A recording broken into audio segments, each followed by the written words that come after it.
Hello everybody, it's the Law Gnome and welcome to your October 2016 Throwback Day. And of course, being Halloween, I try to find something that sort of fits into the scary theme. Today is not going to be an all-out horror classic, but we're going to take a look at a very thought-provoking look into the mind of a very famous Hollywood madman. And that, of course, is the Martin Scorsese classic, Taxi Driver, from 1976, starring a very young Robert De Niro, as well as a great star-studded cast of a whole bunch of people that were starting to come into their own, but now they are legends in the world of film and television. That includes Jodie Foster, Sybil Shepherd, Peter Boyle, and Albert Brooks. So this is the story of Travis Bickle, a taxi driver in New York City who is leading a very low-income, simple kind of life. And he is constantly observing the city thanks to the taxi that he drives every single day. I made a joke to myself while I was watching. I said, it's the first episode of Taxi Cab Confessions. And he's basically constantly observing that New York, the city that is supposed to be the greatest city in the world, is not the greatest city in the world. It is filled with pollution. It is filled with crime, corruption, prostitution.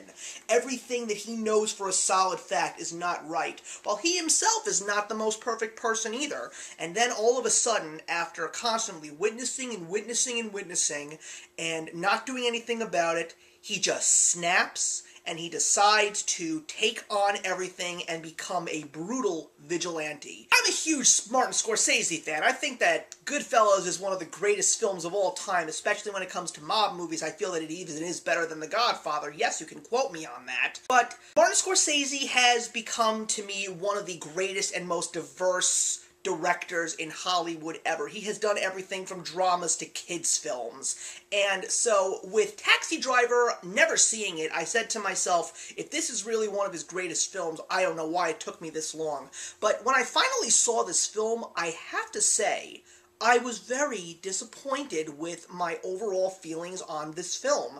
And it's not that the acting is bad.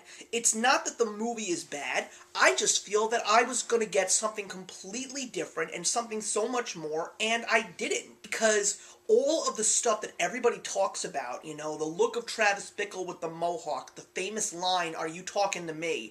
him finally taking action, it doesn't happen till really close to the end of the film. It literally is the last 15-20 minutes of the movie. Before that, it's nothing but character development and build-up. Now, that's not necessarily a bad thing at all. As a matter of fact, I appreciate it when those elements are brought to a film. But I feel that with Scorsese and doing what he always does best, you know, you could definitely tell that he was still learning to come into his own, because I feel that it took him a little too long to do the character build-up and keep the movie at a slow-moving pace, because I sort of saw myself losing interest, and like I'm saying to myself, when's all of this legendary stuff that Robert De Niro does in this movie supposed to happen? And when it finally did happen, I was sort of exhausted because it took so long.